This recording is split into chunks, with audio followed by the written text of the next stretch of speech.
Shine.fm presents Stronger Together, a show about growing in marriage, parenting, relationships, and community. Here's Seth Tower Hurd. So, at what point does a pastor actually say, you know what, we're not going to do church this Sunday. We're just not going to do it. This is Stronger Together. It's a show about growing in marriage, parenting, relationship, and community, really focusing on the community and the relationship aspect. This week, we're at Lansing, South Church of the Nazarene, preparing for an event called I Love My City. So if you guys just want to introduce yourselves and kind of tell me how you heard about this, how you got involved as we dive into this topic on Stronger Together. Well, my name's Brad Ernest. I'm the pastor here. And when I interviewed with this church 2.5 years ago, they had this event, and that really resonated with my heart, that they would go out into the city on a Sunday morning and serve our community. And so that's how I got connected and how I learned about this project. Hi, I'm Tom Sardenik. I've been leading the project for the last 3 years, and basically what we got involved in at the beginning was just finding a opportunity to be meeting the needs of the community. We felt that God was leading us to be outside of the four walls, and that's basically how it started. Okay, I want to go back to the very beginning here, because a lot of times it's easy to say, oh, well, I see a need in my community or whatever, and then you just blindly try to tackle it or just kind of, shoot from the hip, so to speak, and then you find out, oh, this is actually more complicated than I thought. And so just having the heart for something doesn't necessarily mean you're going to be effective at helping other people. And you guys, obviously, you're in this year after year. How have you learned, first of all, what the area around you needs, and then second of all, how to address it? Well, I think that the beauty of I Love My City from its history has been pretty organic. What do you see in our neighborhood that we could deal with? And then we evaluate whether or not we have the resources, whether we have the ability to do that, if that's a project that we can do in a short period of time, or if that's something that needs to be extended beyond that. But the beauty of this thing is, this event is this organic nature. I see a need. I want to do something. God's burdened my heart. What can we do to make that, to respond to that need? Gotcha. And what were some of those needs when you started looking around at the very beginning, right? Like, so you hadn't done this before. What were you seeing? We did a lot of kind of landscaping and cleanups in the first year. And we did some physical building. The second year was really when it took off, and that was the year that we decided we were going to paint the football stadium next door. The school had not painted the building. I can see it. It looks nice. 30 plus years, and they didn't have any funds for it. So we found an opportunity to meet a need and erase an eyesore, but something that would be a visible sign year in and year out. Yeah, and that's a fantastic one, because thinking back to being in school, if there's parts of your school that are run down as a kid, you kind of do take that a little bit personally, like, oh well, I feel bummed about this. And sports are such an important part of development for a lot of students coming up through junior high and high school. Like, you want to be able to have pride for the people you care about to come in and see you do it. And it's really fantastic that it's right here. Well, yeah, I can see it right from my office, and we even have the permission to put our I Love My City logos on it. But it was a logistical project. We had to rent lifts in order to be able to paint the building, and in order to rent lifts, we had to learn how to operate lifts. And so 5 guys from church went to a training class. We spent 3 hours learning how to run lifts so that we could come and do that. And then all day Saturday, we power washed the building so that on Sunday, 100 volunteers could help us actually do the painting. Wow. That actually goes back to right what I said at the beginning of the episode of, if you just try to randomly go out and help, sometimes you're not able to. And if you try to just paint the football stadium by yourself as opposed to joining with the church and doing it together, you're going to have a lot of problems and maybe fall a long ways and hurt yourself pretty good. And the school partnered well with us. They helped provide an airless spray gun. They helped us to get one of the lifts. They rented one of the lifts for us. And so there was a real collaboration with the school. And one of the most unique things about that is the next fall, we were working on a project in our church, and the football coach brought his players over to help us move all the pews out of the sanctuary so that we could put new carpet down. And so there was kind of a turn back in that, in our relationship was more equal that way. That is really cool. And obviously there's a lot of churches that are involved in this, in some way. And then there's some that maybe aren't at all. But I think that especially if it's something really physically close to the church, like it changes the conversation about who you are as a church and what you're doing here.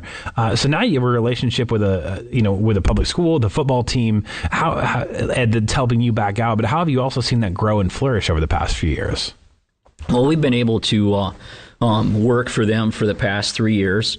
And one of the biggest advantages we've gotten is they've given us free reign to invite their kids into our church on Thursday afternoons. We hold an open gym, and it runs anywhere from 30 to 75 kids coming in and just hanging out. We also have tutoring programs that we're doing for them.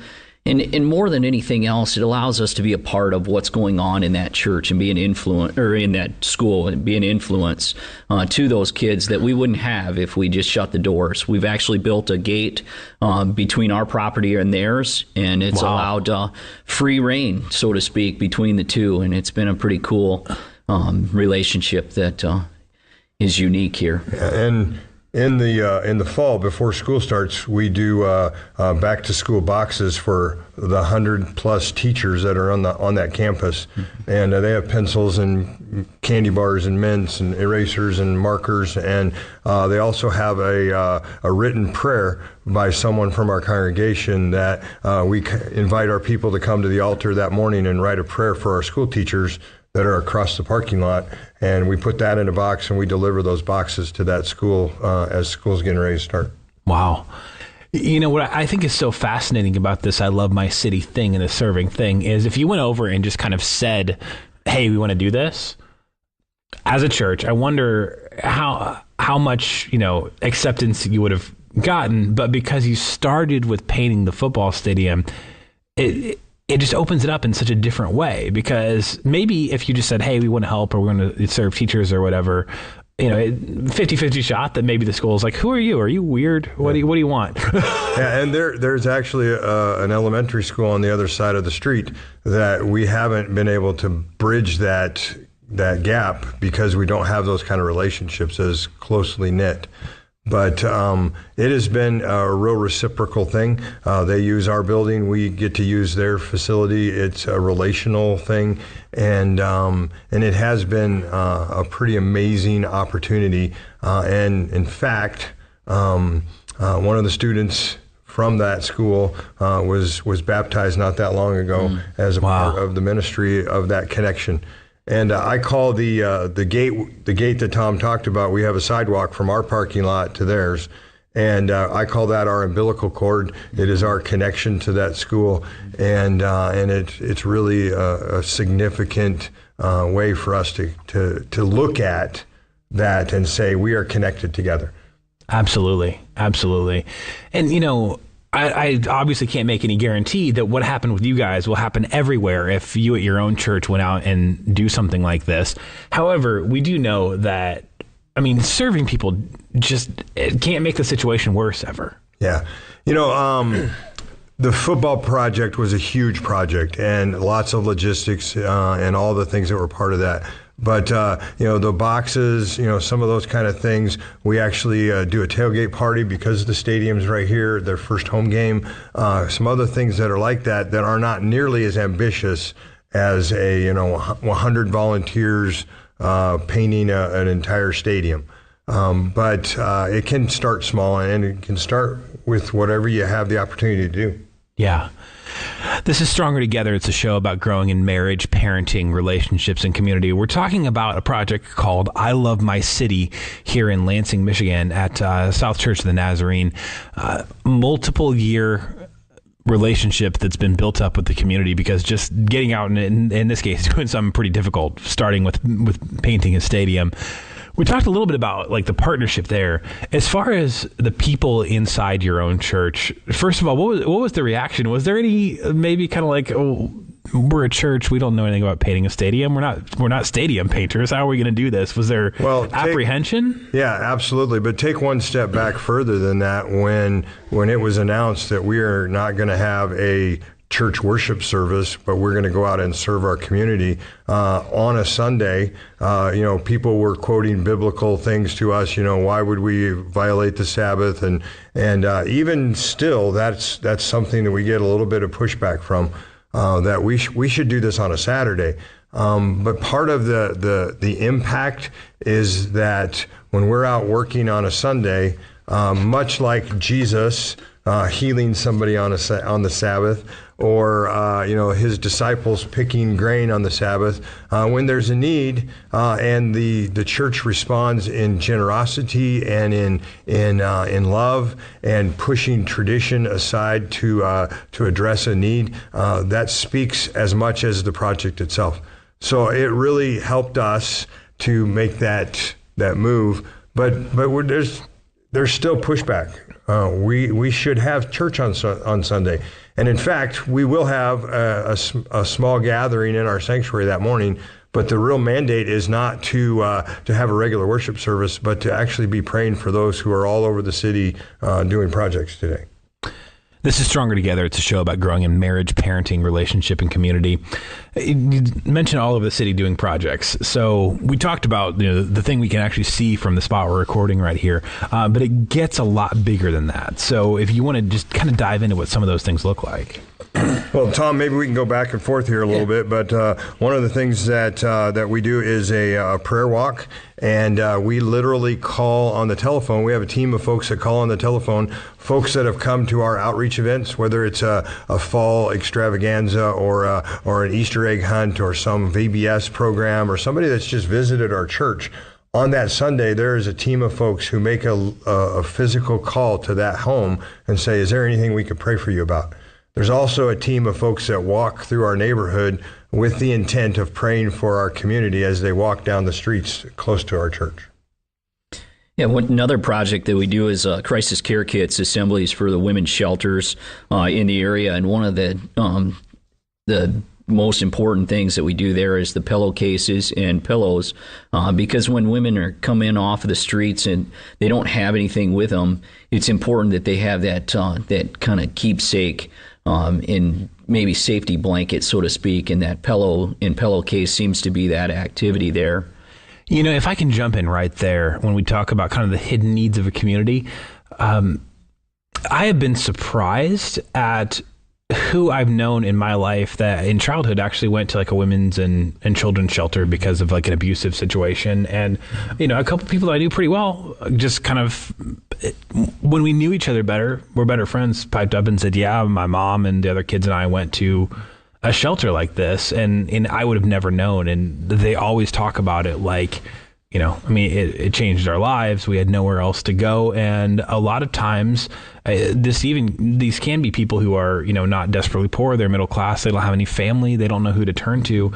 And they got to get out of there right then. And it's one of those kind of quiet, hidden things. It's always going on in every community. And a lot of times we just don't pay attention to because it's not on the news. Right, yeah. Right. And it's interesting.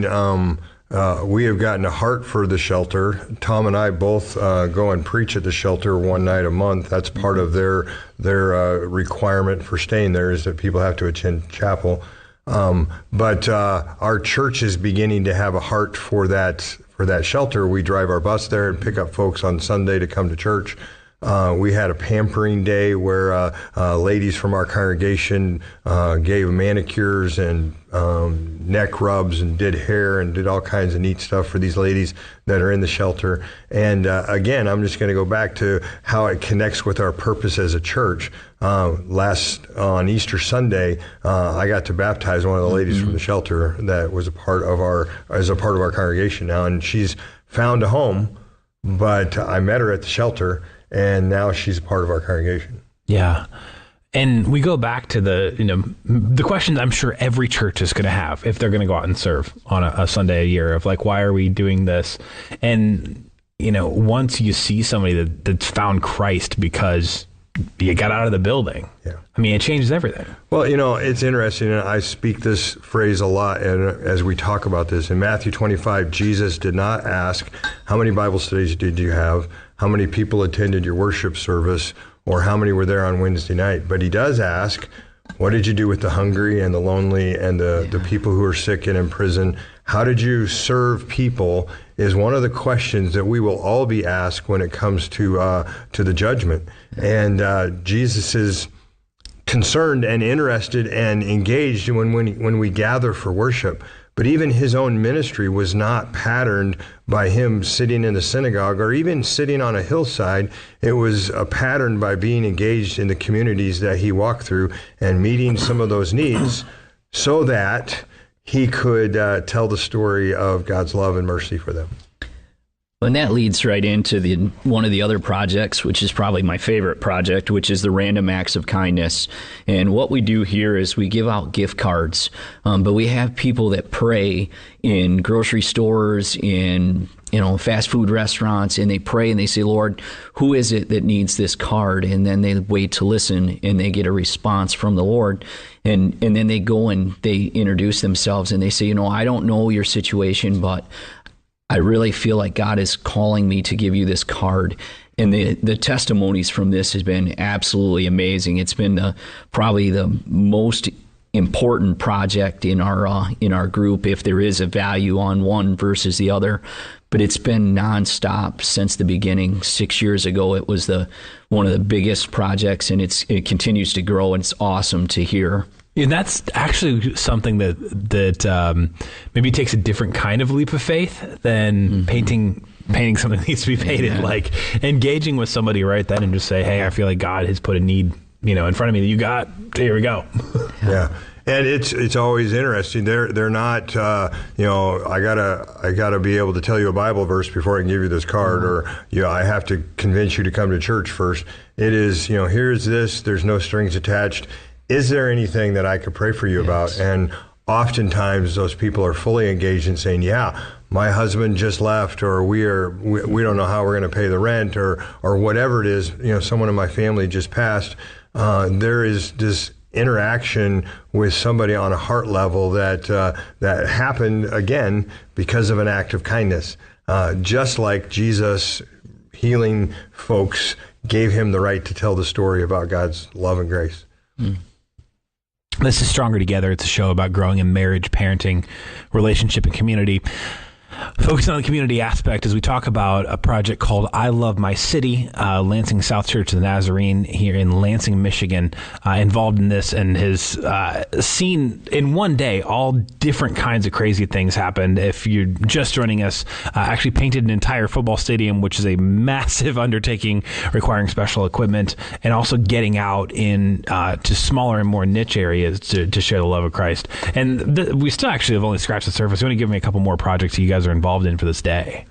Well, we have a community garden in the back of our property, and the people that take advantage of that, some of them are from our congregation, but many of them are immigrants that have come to the United States, that the grocery stores don't necessarily stock the vegetables that they are used to serving to their family. And so we offer an opportunity for them to have a raised box that, is 4 feet across and maybe 25 feet long, where they can grow some of their own vegetables. And so this is a new project for us to add to I Love My City, in that we are going to straighten up and do some preparation work so that the spring planting can happen soon. So that's a project that's actually on our property, but is not as tapped into by our own congregation, but more by the immigrants that have come from other parts of the world to our community. Yeah, I think that's one thing that's so fascinating, whether you just attend or you volunteer or you're like on staff and ministry in some way with churches, is a lot of times there's resources that you have available because you got a full church on the weekend, so there's stuff that's got to be there to be able to minister to people, but also like it would be available for other things just with almost without you doing anything. Like you guys are getting it ready, and then the people that want to use the space that need these produce are actually doing the rest of it. Yeah. All you had to do was make the connection. Yeah, they have to weed their own garden. That's exactly right.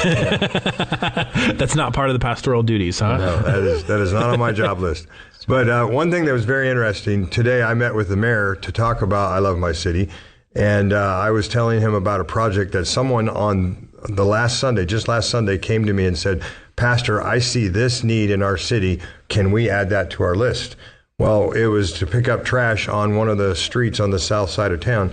And when I told the mayor about this, he said, the city council is scolding me to get this done. And I can't believe that we have someone ready to do this project at the same moment that I have this huge need that you could really help us do. So I will call the police department. We'll block off the lane so that you can get this done.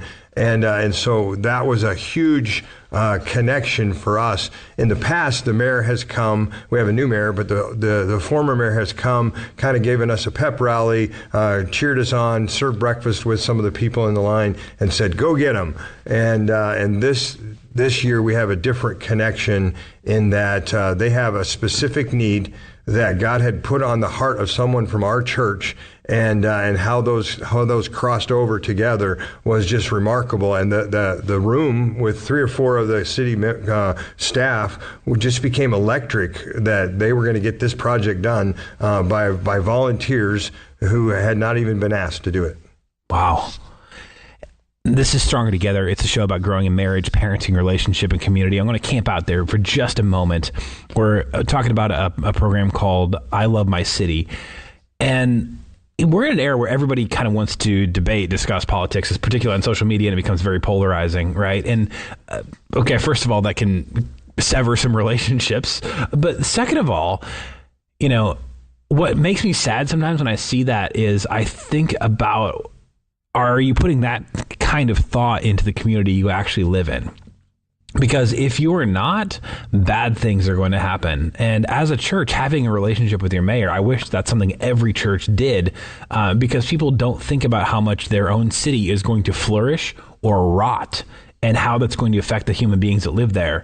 A lot of times until something really bad happens, and it's like, well, how did that go so bad? Or I have a friend that's running for political office in a suburb that the police were indicted for theft. Well, if your police are stealing from the city, how is anybody else doing? How is justice being served? How are the innocent being protected? And the only way that something like that gets cleaned up actually is the citizens paying attention. Yeah. Well, it's interesting. The pastor that served here before me lived 3 or 4 houses down from the mayor that just retired. And so they had a neighborhood relationship, which was connected to this ministry relationship. Well, we have a brand new mayor that came in January, and that started in office in January. And it has been a different road because we had to start from scratch with a new relationship. And so changing that the candidates for that office required us to work on building a new relationship that we were pretty comfortable with, the relationship we had before. And absolutely not connected to the politics at all. This team that I met with today from the city office, they want their city to thrive just like we do. And one of our commitments as a congregation is to stay right here on inside the city limits. The church years ago bought land outside of the city limits to move to become a suburb church. And in the last 5 years, we have changed our thought. And 3 years ago, we did another project, which was called Staying in the City, where we raised funds to take care of our own buildings so that we could stay right here where we are planted and minister from this campus rather than trying to come from the outside in.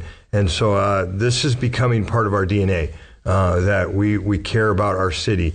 And if you look around our building, you'll even see landscape or skyscapes from our city all over the campus, because we feel like God put us here on purpose, and we want to make the most of that opportunity. This is Stronger Together. It's a show about growing in marriage, parenting, relationship, and community. We've been talking about a program called I Love My City, which is happening with South Church of the Nazarene in Lansing, Michigan. Projects varying from painting a football stadium to being involved in a women's shelter, just asking people to go out and pray for God to put somebody on your heart in public that may have a need. I would ask how to get involved. And, if somebody is already going to your church, they already know how to get involved. If you're looking for a church in the Lansing area, obviously this is one that's doing some really cool stuff. But I want to ask the question, really, how could, if you're just listening to this and say, I think maybe we should do something like that, how do you start? Well, first I want to help you understand something. Lansing South is one of 40 churches that will be doing I Love My City that weekend. Some of them are doing it on Saturday. Some of them are doing it late Sunday afternoon so they could still have church. But as my relationship with pastors in our community builds, I'm inviting them to join us. But it is genuinely organic. What do we see that we could address? And we want to do that. So it doesn't have to be something that's organized across the city, and it doesn't have to have a logo, and it doesn't have to have T-shirts. It can start as small as we see a house in our neighborhood that needs to be cleaned up, or their lawn needs to be mowed, and we're going to go do that. And we're going to start simple, and it doesn't have to be big. It just has to be genuine. Absolutely. Where can we find out more information about the actual program here in the Lansing area? Is there an actual website for it? There is. It is called lovemycitylansing.org, and you can go on that website, and it's an amazing website in that you could click on a project, and it will tell you what kind of volunteers we still need for that, what kind of supplies you need to bring. It has videos of different years in the past. It shows some of the sponsors that are helping us, and so it's a great deal. So that's a place to go, lovemycitylansing.org. And, if you're listening to Shine.fm in Michigan, you could even get your whole church involved as well. If you've got a church home, if you don't have something like this where you live, it really sounds like, if I can maybe recap what you guys are saying, the place to start is just go talk to people, see what the need is first, as opposed to maybe just kind of like running out there and, and guessing. It really is open your eyes as you drive into your church from wherever it is that you live. And as you get closer to your church, what do I see in this community that we could address? Maybe it's a city park that needs new nets on the basketball rims. Maybe it's something bigger than that. Maybe it's picnic benches that need to be repaired. We saw people sitting on top of shopping carts at a bus stop, and we said, well, we want to put a bus bench there so that they don't have to sit on top of a shopping cart to wait for the bus. And for those people that didn't have comfortable seating before, that's huge. Yeah. It's a game changer. Yeah. If I can use an example right there, we just got out of what in the Midwest people have been calling like fifth winter. Spring winter. Yeah, it's very rare to get this close to summer and still be having some snow. Hopefully it finally wrapped up. But, when my wife and I were just kind of out finally on a nicer day, walking around our own neighborhood, we walked by this gigantic house that we drive by all the time. We're like, that thing is beautiful. We've lived here 3 years. How did we not know? And it's because we were in the same kind of habit, same routine, just drove right past it, never noticed. And just taking the time to notice, there's probably needs that you've driven by for years. And if you go in this Sunday, and this next Sunday with your eyes open and be like, oh, there's a need, there's a need, there's a need, probably right there. Absolutely. I believe that's exactly the case. And it's like, you live in your house for so long, you forget that the toilet seat doesn't sit square or whatever it is. Yeah. But if you look at, I'm going to sell this to somebody, then you fix all those things. And then you wonder, why didn't we fix that before? And so that's what I want us to have a heart is, what do we see in our city? Why don't we go ahead and fix that while we can? This has been Stronger Together. We've been at South Church of the Nazarene in Lansing, Michigan. And if you are in the Lansing area, you can get involved yourself. You can get your entire church involved, at least within the next year, into this I Love My City movement. If you're in another part of the Shine.fm family and another area, this is something you could start small if this is what God's laying on your heart. Hey, if you missed any part of this conversation, you can search Shine.fm on iTunes or wherever you download podcasts and grab grab the entire episode as a podcast, or you can watch the video by searching shine.fm on Facebook or YouTube. And in the descriptions there, you can also find out some more resources. This is shine.fm. That was Stronger Together, a show about growing in marriage, parenting, relationships, and community. Subscribe to the Shine.fm podcast to catch every episode of Stronger Together, available on the iTunes podcast app and wherever podcasts are available.